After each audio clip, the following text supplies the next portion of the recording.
Aloha, this is Dr. Joe Kipo with the Power Compass Podcast, and I am really grateful to be with you today. And I need to apologize to all of my avid Power Compass podcast listeners out there. I have not done an episode in many moons. I don't know how long it's been since I've done it, but I gave myself a lot to do, and I wasn't setting aside time to do a Power Compass podcast. So I apologize greatly. But today, hopefully I will make it up to you for all the time missed and all the episodes missed. Hopefully, it's giving you time to catch up on maybe some past episodes and whatever it is that you've been doing. So I apologize that I haven't brought out an episode in a while. But today's episode is all about why do we visualize. Now, if you've been in the self-development arena for very long and using techniques to help you with self-development and helping you get your goals and whatever it might be that you're trying to achieve, I'm sure you've been told one time or another that it's important to visualize, and it's really important to visualize your goals, visualize that you're getting your goals, visualize that you're becoming this new person, or that you're creating this new relationship, or you're getting this particular thing into your life. And you'll hear that over and over and over again. And sometimes it kind of gets monotonous and you start thinking, oh, maybe it's not that important, so I'm not going to do it, or it takes too much time, or I don't understand why I'm even doing this. Or maybe there's some of you out there that actually feel like, goodness sakes, I have a hard time even visualizing. I can't really see anything in my mind. I can't really imagine anything. So visualization doesn't work for me. Well, hopefully in today's episode, I can help you gain a better understanding of why it's important to visualize and to do it every day, and also to help you gain an understanding, a working process that you can use in your everyday life to be able to help you with visualization, especially if you have a hard time imagining things or seeing things in your mind. You can still use visualization to help you be able to accomplish your goals and to create bigger success in your life. So the main inspiration, let me give you a little backstory. The main inspiration of where this comes from is from a recent thing that I just got off of my vision board. Now, if you're not familiar with the vision board, you can listen to, there's two other episodes on my podcast that specifically are geared towards vision boards and using vision boards and what they're all about. So there's episode 5. So if you haven't listened to episode 5, go and listen to episode 5, all about vision boards, how to set one up, how to use it. And also, I believe there's another, I can't remember if it's episode 27 or 28. It's one of those. But basically, it's about how you can use the concept of feng shui to organize your vision board so that it organizes the information well for your brain. It also organizes your vision board in a way of being able to understand, okay, what are different goals that I can set for myself? What are some different things that I can put onto my vision board? It's really neat. So if you're not familiar with the vision board, or you want kind of a refresher course on using vision boards to be able to help you create success in your life, then go listen to episode 5 and then go listen to episode 27, 28. And then that will give you some good information about using a vision board. Now, just to give you a simple understanding of a vision board, if you're not familiar with what a vision board is, it's basically a dedicated space, usually up on the wall, and it's framed where you put your goals, and then you use that as a way to daily visualize getting your goals. Now, one thing that I do is that whenever I get something off of my vision board, so I usually have anywhere between 3 to 9 different goals going on at one time on my vision board. And once I achieve one of those goals, I take that goal off of my vision board. So I have a way of being able to take them off and put on my goals on my vision board really easily, because I expect to get my goals. So when I get one of my goals, I will actually take it off my vision board, and then I put it inside my vision board success binder. So this is one of the techniques. I actually don't remember if I talk about this in the vision board episode or not, but it's really important to keep a binder, a physical binder of all the different things that you've achieved off your vision board. And you can see these are all the different things that I've achieved on my vision board. And it's a good record to be able to just remind my mind and brain of like how successful I am. It's a way of celebrating the different things that I've gotten off my vision board, because your brain, the currency that it looks for when it's doing work for you to be able to help you achieve different goals, the currency it's looking for is celebration. And so this is a way of celebrating the different goals that you've achieved from your vision board. And it's also a way of being able to create evidence in your mind that, hey, you can achieve awesome things in your life. It's also a really cool way to be able to teach other people about the principle of using a vision board. And it gives you a way to be able to show evidence of, hey, when you use a vision board, you can create really cool things in your life. Now, the one that I want to talk about that I just recently got off my vision board is right here. And then for those of you who are listening to this on the SoundCloud or wherever it is that you're listening to, if you're listening to the audio and you can't see this, I apologize, but you can. I will make sure I post this on Facebook, and I'll post it on the YouTube channel. And you can go to our YouTube channel. I'll put a link inside the description so you can actually see what I'm talking about here. But the goal that I just recently got off of my vision board was to be able to have a couples trip to Ireland and the UK to be able to go do this BWRT level 2 training. And I've been going through this process of training in this technique called BWRT, which stands for Brain Work Recursive Technique. It's a really neat technique when it comes to helping with anxiety, depression, with certain behaviors that you want to get rid of, getting rid of certain addictions. It's really good at being able to recreate your mind in the way that you perceive different things. I've really loved this technique. It's been awesome. And so to be able to certify and learn level 2, I actually had to go to England to be able to do this. And when I was looking at tickets to be able to go over to England, they were pretty pricey. And I felt driven enough, and I was like, okay, I'm willing to pay what I need to pay to be able to go to this training. But when I was looking at the scheduling to be able to get over there, I saw that I'm probably going to need to schedule at least a few days before the class to get there, and I'm gonna need to schedule a few days after to be able to get home on time. And so if I'm gonna have to schedule time before and after the class, I think that would be really cool to like make a vacation out of it, and not just go by myself, but actually take my wife, because my wife she had never been out of the country before, out of the U.S. And I would love to be able to go on a really cool couples trip with her. And so I thought, hey, that'd be a great thing to put on my vision board.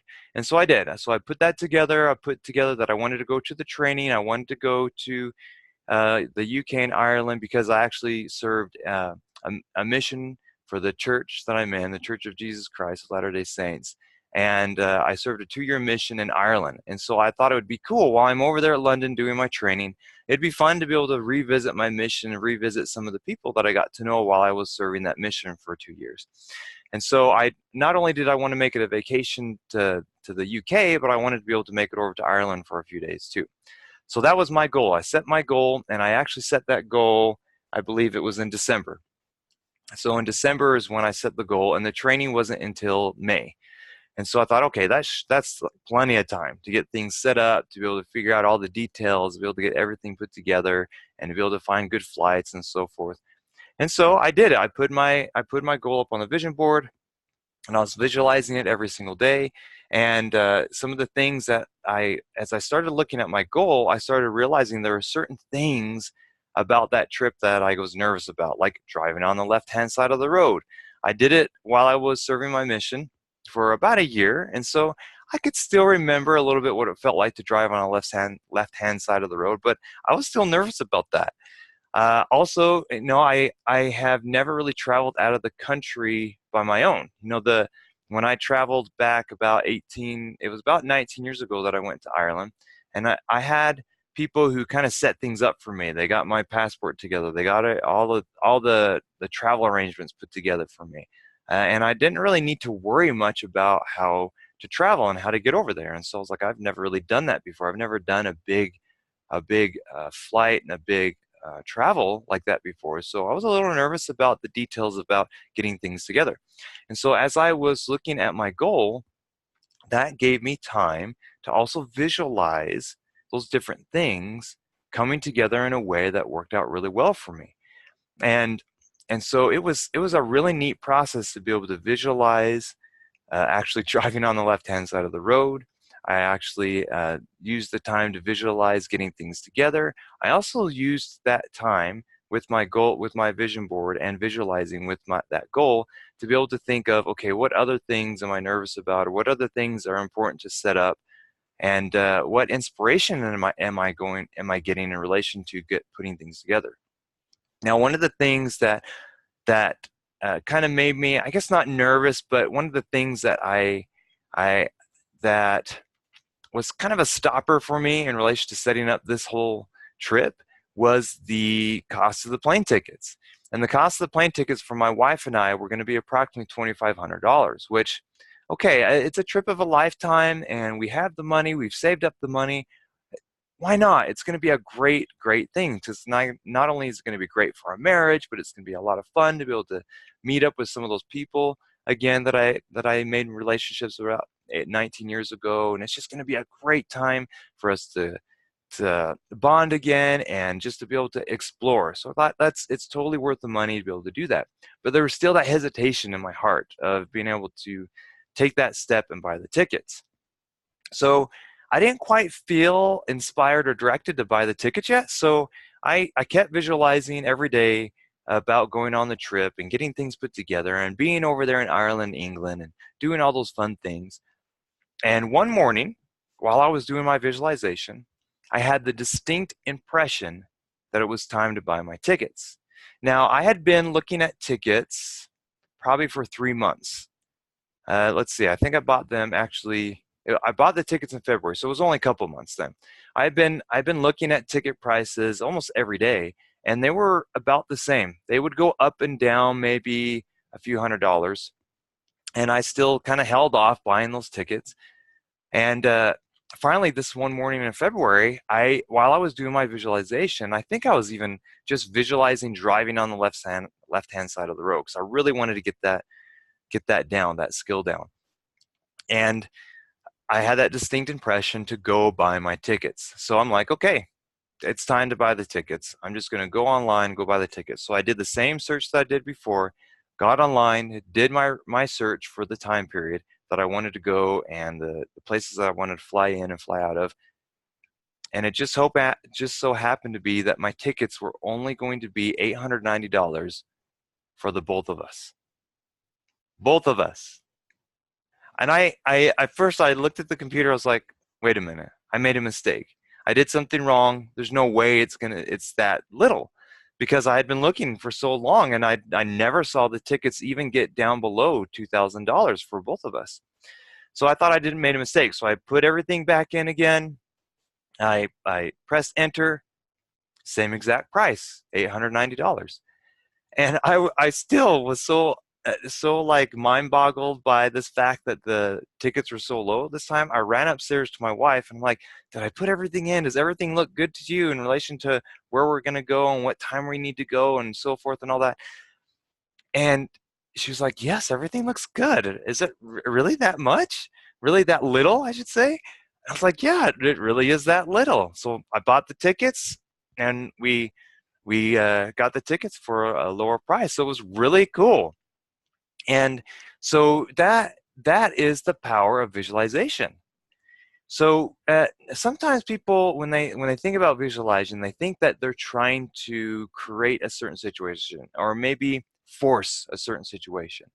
So a lot of times when people get into the self-development arena, they start thinking about visualization. They start learning about visualization. There's some people out there that teach that, okay, you want to visualize a certain situation to happen, and that's how it's going to happen. That's how it's going to come about.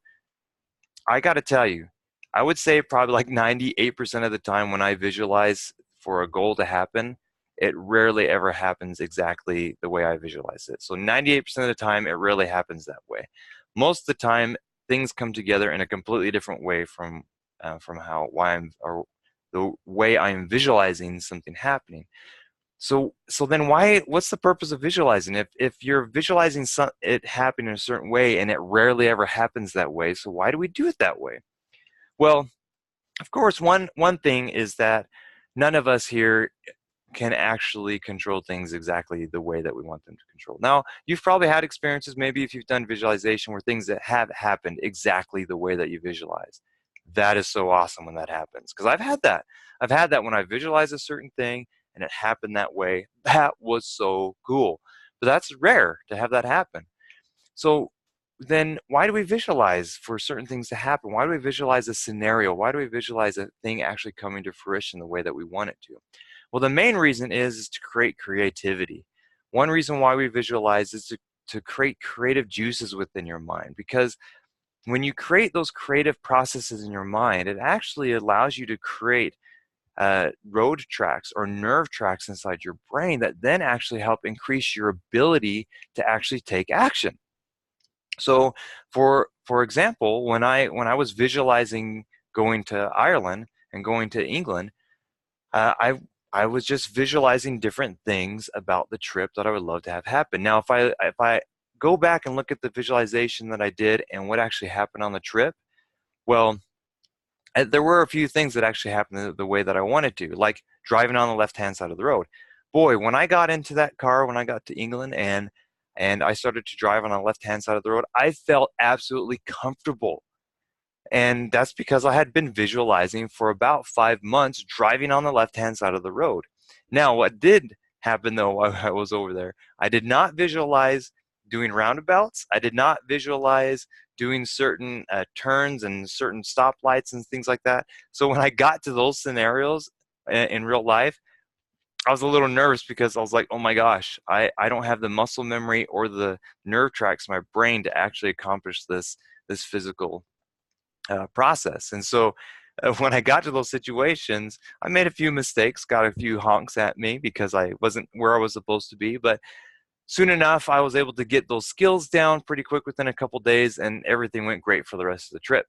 So that's one reason why we visualize, because we actually want to create nerve tracks in our brain that then reach out to our physical self so that we can actually take action with a smooth process.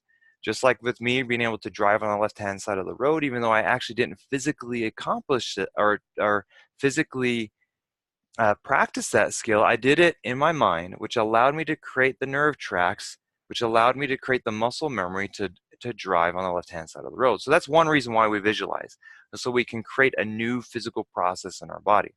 Now, another reason why we visualize is that creativity, like I was talking about, it actually allows us to be able to live more from an inspired place. So when you visualize, it allows you to create nerve tracks again that then allow you to be inspired. It allows you to be able to take inspiration when things are in the right place. Now, one cool thing about our brain is that our brain works like an antenna, bringing things in and shooting things out. So when we visualize, it actually attunes our brain to the different things that are going on around us. Whether we are actually consciously aware of what's happening in our surroundings or not, our brain can be attuned to that subconsciously. So the example I use here is finding out that the right exact time to buy my tickets. So I was visualizing going to Ireland, going to England, driving over there, experiencing the fun with my wife. That was another important thing. I was visualizing that my wife was with me on this trip because I wanted to have my wife with me there. And so as I was creating those new tracks in my brain to actually create this whole new reception center in my brain. So like I hopefully this is making sense, but if our brain works as an antenna of receiving in information from our surroundings of different things that are going on around our world, I was creating those tracks of having my wife with me, and my brain was creating a whole new process of being able to receive those signals from around me of when was the right time for me to buy the tickets. And so when the time finally came, boom, oh, look at that. The tickets are as low as they're going to get. My brain was attuned to that, and I got the inspiration, time to buy your tickets. Went on, got my tickets, and they were actually the lowest price that they would have ever gotten, because soon after that, it was only 3 or 4 hours after I bought my tickets that the price went back up to the $2,000 mark. And so because I was visualizing, I had created a new antenna, a new receiving center in my brain to be able to catch a hold of the exact moment when I needed to take action. Now, the important thing too is that I visualization also helped me be in a place to be willing to take the right action, to take that inspired action. So when you visualize, it also helps you create areas within your brain that helps you be more willing to take action. I'm sure there's been times in your life where you felt like that you were inspired to do something, you didn't do it, and then come to find out that this whole situation that you were hoping to create actually was right there in your grasp, and you did not take that inspiration. You didn't take that action. So you missed out, right? So visualization also helps you build the ability to be able to take action. It helps you to create that ability within your mind, within your brain, to be able to take action on the inspiration that you get. And so that was another thing that happened for me with this recent thing that I got off my vision board, was that because I had been visualizing being in Ireland, being in England, and being with my wife, my mind was in a place of once I received that inspiration, I was also really excited to take that action. I was excited to get online, go buy the tickets, and then also everything else that I needed to do. You know, there were things we had to get our passports set up.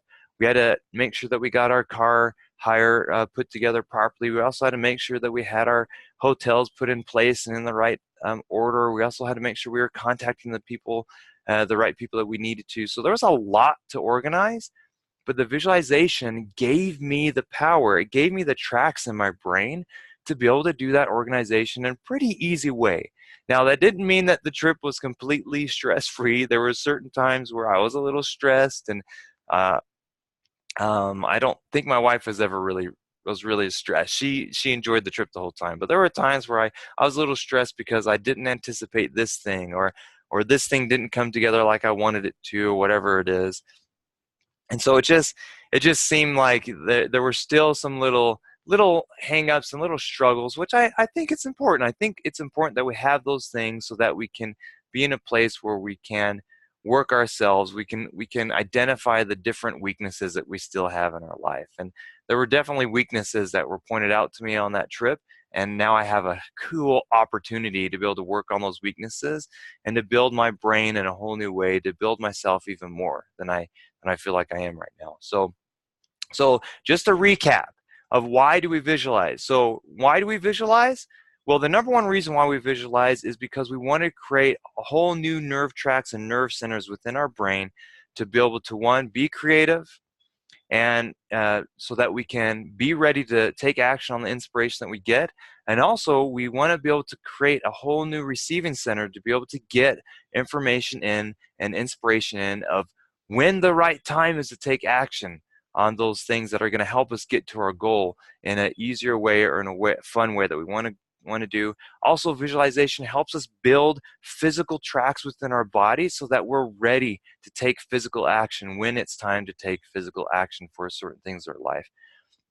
Also, visualization is another way of being able to just help us be in a place of just having fun. Our brain wants to be rewarded with creativity. Our brain wants to be rewarded with celebration.